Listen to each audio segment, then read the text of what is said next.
মানুষের আসল সৌন্দর্য বাহ্যিক রূপে নয়, বরং তার চরিত্র ও আচরণে।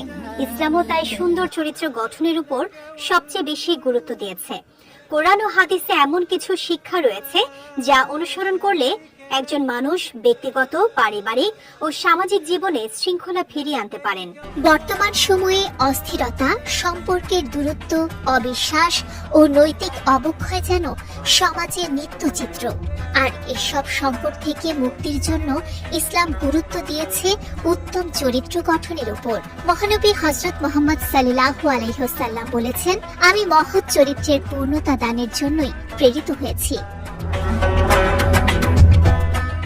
উত্তম চরিত্রের প্রথম ভিত্তি হলো তাকওয়া বা আল্লাহ ভীতি। কুরআনে বলা হয়েছে, নিশ্চয়ই তোমাদের মধ্যে আল্লাহর কাছে তিনিই সবচেয়ে বেশি মর্যাদাবান, যিনি সবচেয়ে বেশি খোদাভীরু। এই ভয় মানুষকে অন্যায় ও পাপ থেকে দূরে রাখে। সত্যবাদিতাকেও ইসলামে বিশেষ গুরুত্ব দেওয়া হয়েছে, কারণ সত্য কথা মানুষকে বিশ্বাসযোগ্য করে তোলে। একই সঙ্গে বিনয় ও নম্রতাকে একজন মুমিনের সৌন্দর্য হিসেবে উল্লেখ করা হয়েছে। অহংকার নয়, নম্র আচরণই মানুষের মর্যাদা বাড়ায়। কোরআন মানুষকে সুন্দর ভাষায় কথা বলার নির্দেশ দিয়েছে। ভালো ব্যবহার মানুষের হৃদয় জয় করে এবং সম্পর্ককে দৃঢ় করে। আল্লাহ তাআলা বলেন, তোমরা মানুষের সঙ্গে উত্তম ভাষায় কথা বলো। কোরআনে বলা হয়েছে, তারা যেন ক্ষমা করে ও উপেক্ষা করে। তোমরা কি চাও না যে আল্লাহ তোমাদের ক্ষমা করুন? অতএব রাগ নিয়ন্ত্রণ ও ধৈর্য ধারণও ইসলামের গুরুত্বপূর্ণ শিক্ষা। কারণ রাগ মানুষের বিবেক নষ্ট করে দেয়, ধৈর্য মানুষকে কঠিন সময়েও স্থির থাকতে সাহায্য করে। এছাড়া আমানত রক্ষাকে ইসলামে অত্যন্ত গুরুত্বপূর্ণ দায়িত্ব হিসেবে উল্লেখ করা হয়েছে।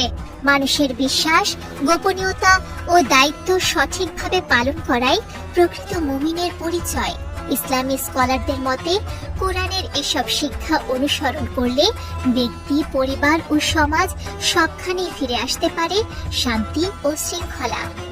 মানুষের আসল সৌন্দর্য বাহ্যিক রূপে নয়, বরং তার চরিত্র ও আচরণে।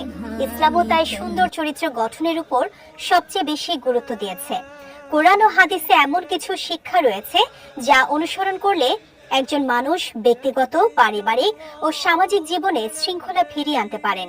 বর্তমান সময়ে অস্থিরতা, সম্পর্কের দূরত্ব, অবিশ্বাস ও নৈতিক অবক্ষয় যেন সমাজের নিত্যচিত্র। আর এসব সংকট থেকে মুক্তির জন্য ইসলাম গুরুত্ব দিয়েছে উত্তম চরিত্র গঠনের উপর। মহানবী হযরত মুহাম্মদ সাল্লাল্লাহু আলাইহি ওয়াসাল্লাম বলেছেন, আমি মহৎ চরিত্রের পূর্ণতা দানের জন্যই প্রেরিত হয়েছি। উত্তম চরিত্রের প্রথম ভিত্তি হলো তাকওয়া বা আল্লাহ ভীতি।